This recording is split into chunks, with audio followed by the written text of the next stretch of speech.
Good evening, Mr. President. I am Byron Brown, a policy analyst, and I am presenting a proposal this evening to improve and increase diversity at XYZ University. The proposal looks at the low number of African American male attending XYZ University. Therefore, I wish to present to you for your consideration to make adjustment to the university's policy. This is a policy analysis proposal to recruit African American males to attend this great institution in Central Virginia. As a part of the executive summary that I wish to point out to you, there are three important ideals that will be helpful for administrators and officials to consider. Well, as stated earlier, there are too few African American males enrolled at XYZ University, and it is causing the diversity at the university to remain stagnant.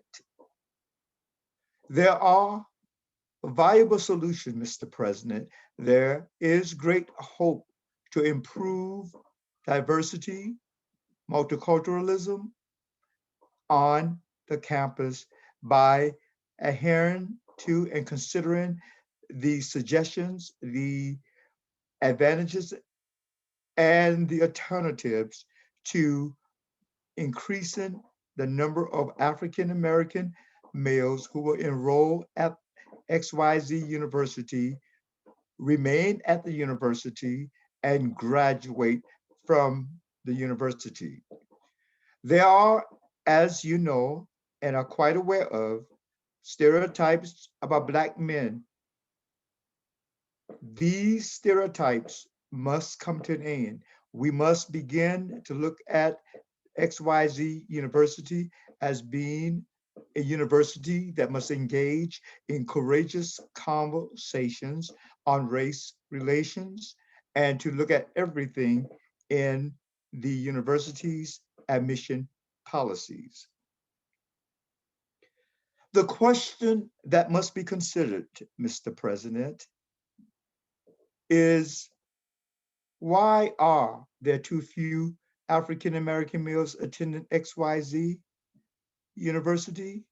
One of the reasons is that we have only a few Black men attending because of the cost, and they do not have scholarship opportunities beyond those who participate in athleticism. So I am asking that you will consider the university looking into investing money into funding scholarship opportunities for African American males to attract them to the university. That is one such proposal. There are to be concerned about the low number of African American males attending XYZ University. Research has pointed out to us that African American males are not graduating at the rate that other ethnic groups are graduating from college. According to the United States Census Bureau, the population of the United States uh, was for African American male is basically 13.3%. So the lack of African American males who attend college has caused a financial and economic crisis in our society.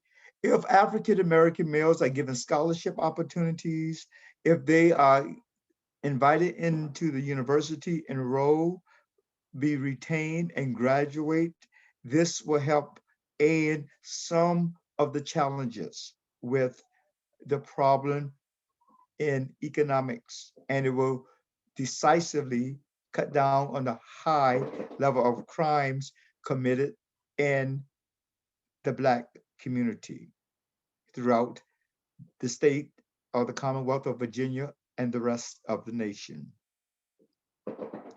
There are options for us to consider as a university, and we have three viable solutions. One, XYZ University can offer academic scholarship to non-athletic African American males. This will help those who do not have money to excel in their academics. They will be able to enroll and attend at a most affordable cost. Secondly, if XYZ University begin to provide multicultural centers for Black students to gather, they will be more comfortable in attending and studying at the university. When they have places that they can go and feel like they belong, they will be more comfortable. And when they're comfortable, they will tend to stay and stick with the university. They will not be wondering of other institutions. They will not become bored. They will not become discouraged, but they will have many centers on campus that they can go and feel very comfortable in studying, relaxing, playing, having fun, engaging in positive activities, social activities that promote excellence in the community on the college campus, and when they return to their home communities.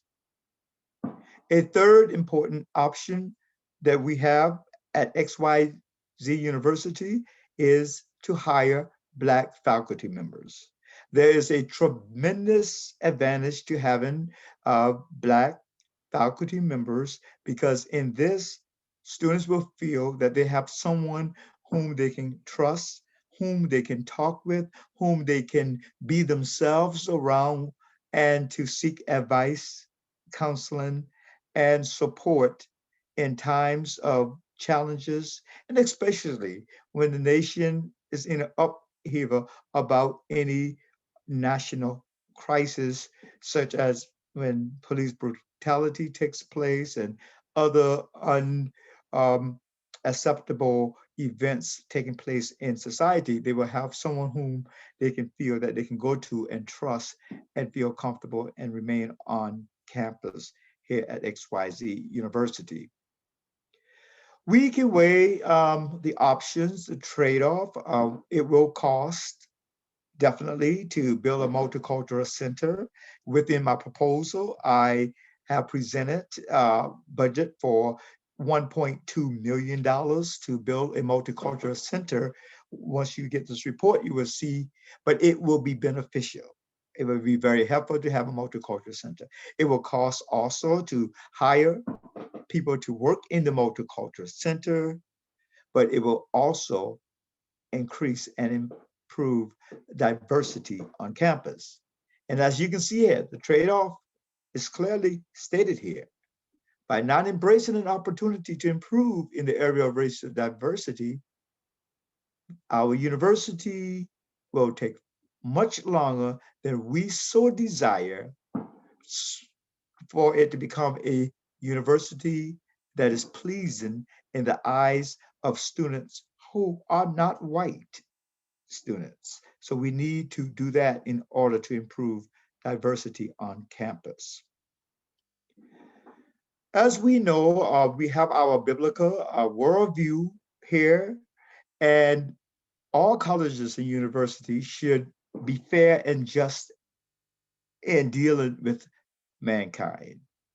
XYZ University should make enrollment decisions with Black men in mind when it comes down to the society, because when we produce strong Black men coming from XYZ University, they can go out into society and make a difference. They will come here to XYZ University to learn, and they will depart to serve with dignity as being graduates of XYZ University.